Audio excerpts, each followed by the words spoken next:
O vídeo de hoje é sobre uma das peças de teatro mais conhecidas de todo o Ocidente. Olá, tudo bem? Meu nome é Bia e hoje vamos conversar sobre Édipo Rei de Sófocles. Você provavelmente já conhece a trama, mas acredite em mim, isso não torna a leitura menos intensa ou interessante.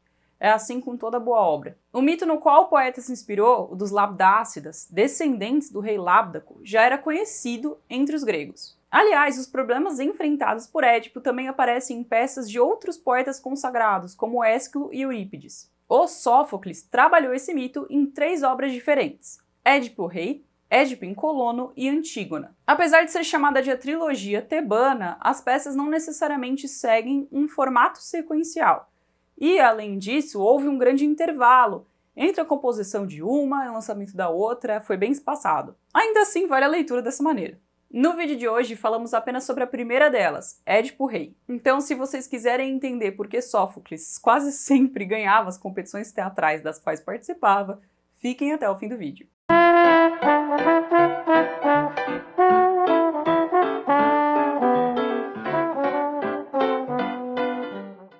Antes de continuar, eu queria pedir para que vocês se inscrevessem no canal. Deixem o like, deixem um comentário, é algo simples e rápido, mas ajuda a espalhar o conteúdo. Bom, para trazer essas informações eu usei tanto textos da Adriane da Silva Duarte, quanto do Mário da Gama Cury. Sófocles nasceu em 496 a.C., em Colono. Em sua época aconteciam festas com competições teatrais profissionais, que reuniam tanto os atores pagos quanto os compositores. Ao fim do festival, em que cada peça era apresentada somente uma vez, um grupo de pessoas escolhia o vencedor. Aos 28 anos de idade, Sófocles estreou e já teve a sua primeira vitória. Aliás, venceu Ésquilo. As vitórias se tornaram algo bem comum em sua carreira e ele reuniu 76 prêmios. Quando não ganhava, ficava no máximo com o segundo lugar, ele nunca ficou em último em nenhuma dessas competições. O poeta presenciou diversos momentos importantes para a história, como as invasões persas, a expansão territorial do Império Ateniense, o seu apogeu e o seu declínio após a Guerra do Peloponeso.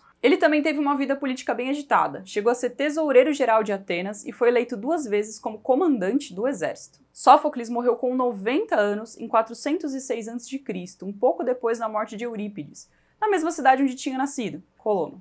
Ele também foi muito celebrado em outras obras, de outros autores, de outros poetas. Aristófanes, na comédia As Rãs, cita Sófocles, dizendo que Ésquilo deveria passar a ele o trono dos poetas trágicos. Ele também é o mais citado da poética de Aristóteles, como exemplo de excelência. Bom, sabendo de tudo isso, vamos conversar um pouquinho sobre a história em si. Laio, filho de Lábdaco, nutriu em sua juventude uma paixão por Crísipo. Segundo alguns, um interesse homossexual mesmo. Laio então raptou Crísipo e foi amaldiçoado pelo pai do moço, chamado Pélops, que desejou a Laio o castigo de morrer sem descendentes. Anos depois, Laio se casou com Jocasta, tornando-se rei de Tebas. Nesse momento, o oráculo já tinha anunciado que, como castigo pelos seus amores passados, ele teria um filho que o mataria. Apesar disso, ele e Jocasta concebem um menino. Para driblar a situação, Laio mandou a esposa dar o recém-nascido a um dos pastores de rebanho depois de ter furado e amarrado os pés do bebê. O pastor deveria abandonar o menino para morrer no Monte Citero. Porém, o pastor se sentiu muito comovido. Ao invés de deixar a criança ali para morrer,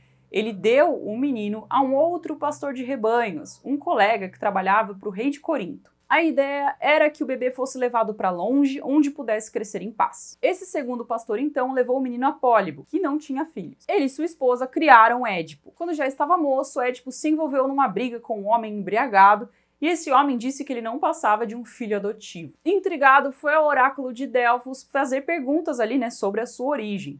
Mas a única resposta que teve foi uma profecia de que um dia ele mataria o próprio pai e casaria com a mãe. Assustado, ele optou por não voltar mais a Corinto, temendo pelo futuro da sua família que ele amava. Seguiu o caminho para Tebas, onde a população, nessa época, sofria com a esfinge, um monstro que devorava quem não decifrasse os seus enigmas. Como homem ousado, Édipo desvendou o mistério que rendeu a ele grande prestígio na região. O que não sabia, porém, é que estava caminhando para o seu próprio infortúnio. Bom, o interessante na peça é que ela não é contada dessa maneira. Começamos com Édipo já coroado há anos, que não entende por que uma peste assola a sua região. Milhares de pessoas se ajoelham diante do palácio, em suplícios, com sacerdotes também, e decidido a resolver essa questão, ele começa a investigar o que pode ter gerado a ira divina para que aquilo acontecesse. Junto com ele, então, nós descobrimos as reviravoltas e os detalhes envolvendo Édipo, Jocasta, Tiresias, o Mensageiro, o Pastor de Rebanhos e muito mais. Eu citei os principais pontos da história, até porque é difícil não dar spoiler de algo que foi lançado em 3 a.C.,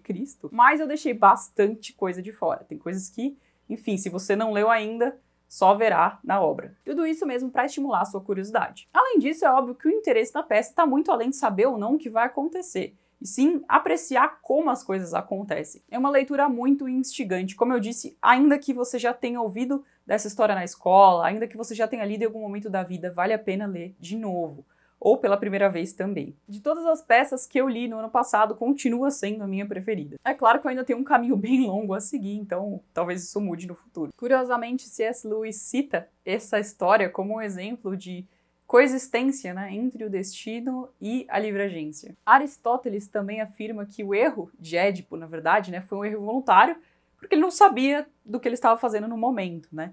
Porém, o erro dele é mais um erro intelectual de não entender a própria existência, ele não entende quem ele é e aonde isso vai levá-lo. Essa é uma grande questão. Bom, é isso, espero que vocês tenham gostado do vídeo. Não deixem de se inscrever e comentar no canal. Como sempre, deixo os meus links da Amazon aqui embaixo. Se vocês quiserem comprar por eles, ajudam o canal a se manter e não pagam nada a mais por isso. Aliás, eu vou deixar diversas edições que têm textos introdutórios bem interessantes para ajudar vocês a entenderem mais a obra. É isso, e até a próxima!